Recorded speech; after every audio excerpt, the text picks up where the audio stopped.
Jalan kenikmatan abadi. Wa basyiril lazina amanu wa amilus salihati ana lahum jannatin tajri min tahtihal anhar. Kulama ruziku min hamin samaratir rizkang kalu hazal lazi ruzikna min kablu wa utubihi mutasyabiha. Walahum fiha azwajum mutaharatu wa ham fiha halidun. Dan sampaikanlah kabar gembira kepada orang-orang yang beriman dan berbuat kebajikan, bahwa untuk mereka disediakan surga-surga yang mengalir di bawahnya sungai-sungai. Setiap kali mereka diberi rezeki buah-buahan dari surga, mereka berkata, inilah rezeki yang diberikan kepada kami dahulu. Mereka telah diberi buah-buahan yang serupa, dan di sana mereka memperoleh pasangan-pasangan yang suci. Mereka kekal di dalamnya. Dan jika demikian balasan yang akan diterima oleh orang-orang kafir, maka tidak demikian halnya dengan orang-orang yang beriman. Surga yang nyaman dan indah adalah tempat bagi mereka. Sampaikanlah kabar gembira yang menenteramkan jiwa kepada orang-orang yang beriman kepada Allah, Rasul, dan kitabnya tanpa keraguan sedikit pun, dan berbuat amal-amal kebajikan, bahwa untuk mereka Allah menyediakan di sisinya surga-surga dengan kebun-kebun yang rindang dan berbuah, serta istana-istana yang menjulang tinggi, yang mengalir di bawahnya sungai-sungai. Setiap kali mereka diberi rezeki oleh Allah berupa buah-buahan dari surga, mereka berkata, inilah rezeki yang serupa dengan yang pernah diberikan kepada kami dahulu. Mereka telah diberi buah-buahan yang serupa dari segi nama, bentuk, dan jenisnya, meski rasa dan kelezatannya jauh berbeda. Dan di sana mereka juga memperoleh pasangan-pasangan yang suci, tanpa cacat dan kekurangan sedikit pun. Mereka kekal hidup di dalamnya untuk selama-lamanya, tidak akan pernah mati, dan tidak akan pernah keluar darinya. Allah SWT memerintahkan Nabi Muhammad SAW agar menyampaikan berita gembira kepada orang-orang yang beriman. Sifat-sifat berita gembira itu ialah berita yang dapat menimbulkan kegembiraan dalam arti yang sebenarnya bagi orang-orang yang menerima atau mendengar berita itu. Berita gembira hanya ditujukan kepada mereka yang bekerja dan berusaha dengan sebaik-baiknya sesuai dengan tujuan yang digariskan oleh agama. Karena itulah Allah menyuruh Nabi Muhammad menyampaikan berita gembira itu kepada mereka yang beriman dan berbuat baik. Iman yang dihargai Allah adalah iman yang hidup, yakni iman yang dibuktikan dengan amal kebajikan. Sebaliknya, Allah tidak menghargai amal apabila tidak berdasarkan iman yang benar. Amal, perbuatan ialah mewujudkan suatu perbuatan atau pekerjaan, baik berupa perkataan, perbuatan ataupun ikrar hati. Tetapi yang biasa dipahami dari perkataan, amal, ialah perbuatan anggota badan. Amal baik mewujudkan perbuatan yang baik seperti yang telah ditentukan oleh agama. Pada ayat di atas Allah SWT menyebut perkataan, beriman, dan berbuat baik, karena berbuat baik, itu adalah hasil daripada iman.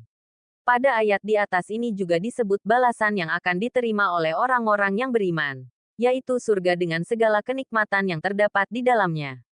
Surga, menurut bahasa berarti, taman, yang indah dengan tanam-tanaman yang beraneka warna, menarik hati orang yang memandangnya. Yang dimaksud dengan surga, di sini tempat yang disediakan bagi orang yang beriman di akhirat nanti. Surga termasuk alam gaib, tidak diketahui hakikat oleh manusia, hanya Allah saja yang mengetahuinya.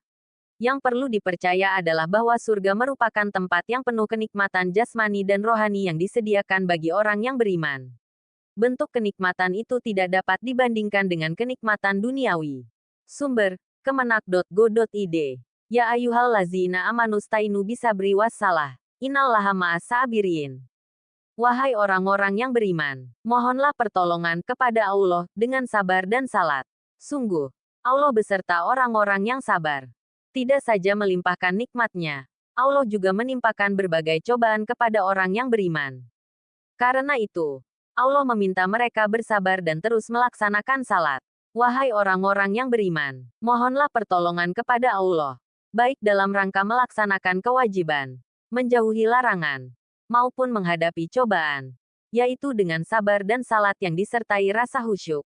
Sungguh, Allah beserta orang-orang yang sabar dengan memberikan pertolongan dan keteguhan hati dalam menghadapi segala cobaan. Perjuangan menegakkan kebenaran harus diiringi dengan kesabaran dan memperbanyak salat, sehingga menjadi ringan segala kesukaran dan cobaan. Karena Allah senantiasa beserta orang-orang yang sabar. Dia akan menolong menguatkan dan memenangkan orang-orang yang berjuang menegakkan kebenaran agamanya. Sumber, kemenak.go.id. Ulaika alaihim salawatun mir rabbihim warahmah. Wa ulaika humul muhtadun. Mereka itulah yang memperoleh ampunan dan rahmat dari Tuhannya. Dan mereka itulah orang-orang yang mendapat petunjuk. Kehidupan manusia memang penuh cobaan. Dan kami pasti akan menguji kamu untuk mengetahui kualitas keimanan seseorang dengan sedikit ketakutan, kelaparan, kekurangan harta, jiwa, dan buah-buahan. Bersabarlah dalam menghadapi semua itu. Dan sampaikanlah kabar gembira, wahai Nabi Muhammad, kepada orang-orang yang sabar dan tangguh dalam menghadapi cobaan hidup, yakni orang-orang yang apabila ditimpa musibah, apapun bentuknya, besar maupun kecil, mereka berkata, Inna lillahi wa inna ilaihi rajiun, sesungguhnya kami milik Allah dan kepadanyalah kami kembali. Mereka berkata demikian untuk menunjukkan kepasrahan total kepada Allah, bahwa apa saja yang ada di dunia ini adalah milik Allah, pun menunjukkan keimanan mereka akan adanya hari akhir. Mereka itulah yang memperoleh ampunan dan rahmat dari Tuhannya. Dan mereka itulah orang-orang yang mendapat petunjuk sehingga mengetahui kebenaran. Kabar gembira itu ialah berita bahwa orang yang sabar itu mendapat berkat, ampunan, rahmat dan pujian dari Allah. Dan mereka orang-orang yang mendapat petunjuk kepada jalan yang benar. Sumber, kemenak.go.id.